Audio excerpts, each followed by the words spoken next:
Assalamualaikum warahmatullahi wabarakatuh. Bagaimana kabarnya rekan Sosiologi 79? Pembahasan kita selanjutnya adalah tentang kelompok sosial. Pada kesempatan kali ini kami akan mencoba untuk memaparkan pengertian kelompok sosial, faktor, syarat, ciri, dan bentuknya. Istilah kelompok dalam Kamus Besar Bahasa Indonesia adalah kumpulan tentang orang, binatang, dan sebagainya. Golongan tentang profesi, aliran, lapisan masyarakat, dan sebagainya. Kumpulan manusia yang merupakan kesatuan beridentitas dengan adat istiadat dan sistem norma yang mengatur pola-pola interaksi antara manusia itu. Kelompok sosial adalah kumpulan manusia yang memiliki kesadaran bersama akan keanggotaan dan saling berinteraksi. Kelompok sosial merupakan sekumpulan individu yang memiliki ikatan kebersamaan baik dari karakteristiknya maupun tujuannya. Tidak semua kumpulan individu layak disebut sebagai kelompok. Terdapat beberapa ciri tertentu agar suatu perkumpulan bisa disebut sebagai kelompok sosial. Untuk lebih jelasnya, berikut beberapa pengertian kelompok sosial menurut para ahli yang bisa Anda akses di website pembelajaran kami di Sosiologi 79 dan Sosial 79. Berikutnya faktor pembentuk kelompok sosial. Dalam sosiologi terdapat istilah homofili, yakni kecenderungan individu untuk mengasosiasikan dirinya dengan individu lain berdasarkan pada kesamaan atau kemiripan karakter. Kemiripan karakter bisa dalam bentuk lain yang sekaligus menjadi faktor yang melatar belakangi terbentuknya suatu kelompok. Di antaranya, yang pertama keyakinan akan perlunya bersatu. Yang kedua, harapan bersama yang dihayati oleh para anggota kelompok. Yang ketiga, ideologi yang mengikat seluruh anggota. Yang keempat, kesadaran bahwa dirinya merupakan bagian dari kelompok. Yang kelima,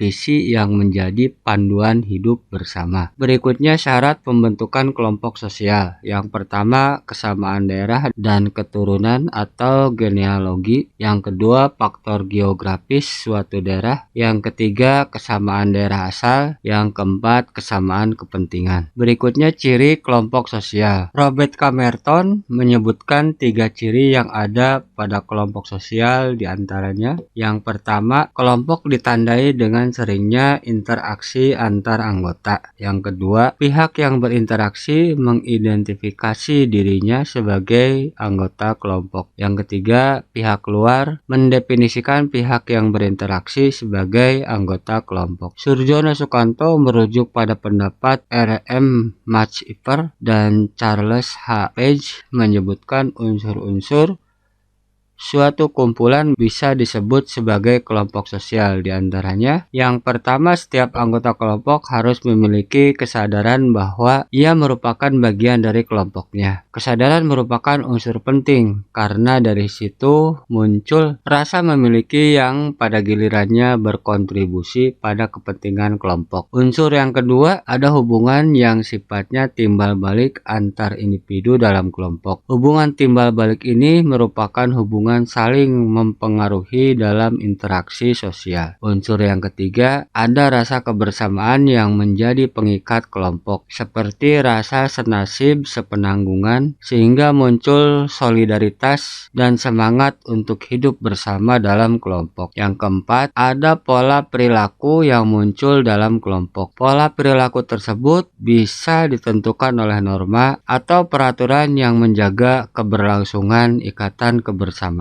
Unsur yang kelima, bersistem dan berproses dalam perkembangannya sehingga membentuk suatu kelompok. Berikutnya bentuk kelompok sosial. Yang pertama, kelompok sosial yang terorganisir. Ada beberapa poin dari bentuk kelompok sosial yang terorganisir. Di antaranya yang pertama, kelompok dasar adalah kelompok berukuran relatif kecil yang dibentuk secara spontan dari akar rumput untuk melindungi para anggotanya dari tekanan negatif kelompok besar yang telah mapan. Sebagai contoh, kelompok agama yang muncul di suatu kampung ketika kampung tersebut melahirkan para kriminal. Kelompok sosial terorganisir yang kedua, kelompok besar dan kelompok kecil. Besar kecilnya suatu kelompok bisa ditentukan dari jumlah anggota dan beban tugasnya. Sebagai contoh, seorang guru merupakan anggota dari kelompok besar persatuan guru dalam menjalankan tugasnya sebagai pendidik. Dalam persatuan guru dibentuk kelompok kecil, misalnya panitia reuni guru. Bentuk kelompok sosial terorganisir yang ketiga, kelompok primer dan sekunder. Kelompok primer memiliki ciri hubungan erat antar anggota. Secara fisik, antar anggota saling berdekatan, mesra, emosional, dan memiliki solidaritas yang tinggi. Contoh kelompok primer adalah keluarga dan kerabat dekat. Kemudian kelompok sekunder. Kelompok sekunder memiliki ciri hubungan yang longgar, profesional, dan impersonal. Manusia menjalin interaksi dalam kelompok sekunder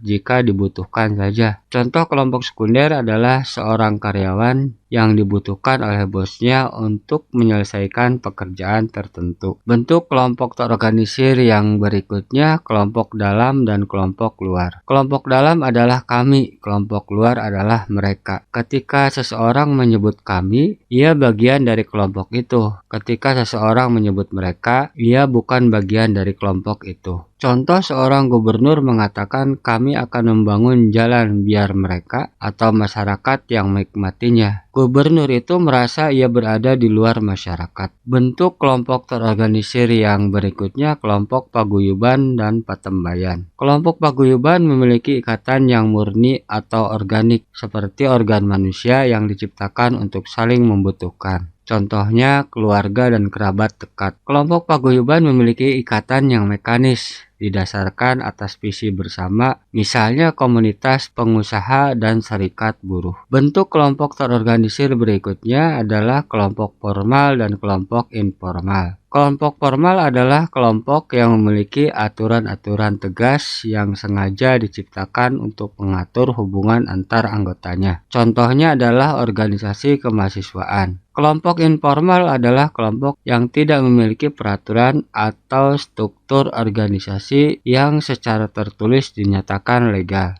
Biasanya kelompok informal terbentuk atas kesepakatan sosial saja, misalnya geng SMA. Bentuk kelompok sosial terorganisir berikutnya adalah kelompok okupasional dan kelompok volunteer. Kelompok okupasional adalah kelompok yang memiliki pekerjaan sejenis, misalnya kelompok pengusaha, kelompok wartawan, kelompok tani. Kelompok volunteer adalah kelompok yang muncul atas kesadaran diri untuk memenuhi kebutuhan kelompok yang lebih besar. Misalnya dalam keluarga besar muncul kelompok volunteer yang menjadi panitia piknik keluarga. Bentuk kelompok terorganisir berikutnya adalah kelompok keanggotaan dan kelompok acuan. Kelompok keanggotaan adalah kelompok yang secara resmi menunjukkan seseorang sebagai anggotanya. Misalnya seseorang mengaku sebagai mahasiswa lalu menunjukkan kartu mahasiswanya. Kelompok acuan adalah kelompok yang dijadikan acuan oleh mereka yang bukan anggotanya. Misalnya seorang anak kecil yang bergaya rambut ala punk, padahal ia bukan anak punk. Ia menjadikan kelompok punk sebagai acuan. Bentuk kelompok terorganisir berikutnya adalah kelompok penekan. Kelompok penekan adalah kelompok minoritas yang anggotanya memiliki tujuan untuk memperjuangkan kepentingan mereka di tengah masyarakat luas. Misalnya anggota komunitas LGBTQ yang menuntut legalisasi keberadaan komunitasnya. Bentuk kelompok sosial yang kedua adalah kelompok sosial yang tidak terorganisir. Di antaranya, yang pertama kerumunan. Adalah sekumpulan orang yang berada di suatu tempat tetapi tidak memiliki hubungan yang ajeg. Sebagai contoh, penumpang bus, penumpang kereta api, penonton bola. Mereka berada di suatu tempat, kontak dan komunikasi mungkin terjadi namun tidak ajeg. Ketika sampai tujuan atau pertandingan bubar, mereka pun akan bubar. Bentuk kelompok sosial yang tidak terorganisir yang kedua adalah publik, merupakan kumpulan pribadi yang interaksinya berlangsung melalui perantara dan tidak langgeng. Sebagai contoh, pemirsa televisi, pendengar radio, pembaca surat kabar. Publik memiliki ukuran yang besar namun mereka terhubung melalui perantara, atau dengan kata lain tidak terjalin, atau dengan kata lain tidak menjalin interaksi yang sifatnya langsung. Bentuk kelompok sosial tidak terorganisir yang ketiga adalah massa, merupakan kerumunan sosial dalam konteks urban dan modernitas. Kerumunan tersebut dibentuk oleh visi bersama. Identitas massa bersifat heterogen sehingga relatif sulit diketahui. Heterogenitas massa tampak dari diferensiasi sosial yang membentuknya. Sebagai contoh, massa aksi bela Palestina terdiri dari orang-orang dengan latar belakang yang heterogen. Mereka memiliki visi membebaskan Palestina. Adapun Robert Bernstein membagi kelompok menjadi 4 macam, diantaranya yang pertama kelompok statistik, yaitu kelompok yang bukan organisasi, tidak memiliki hubungan sosial dan kesadaran jenis diantaranya. Contohnya kelompok penduduk usia 10-15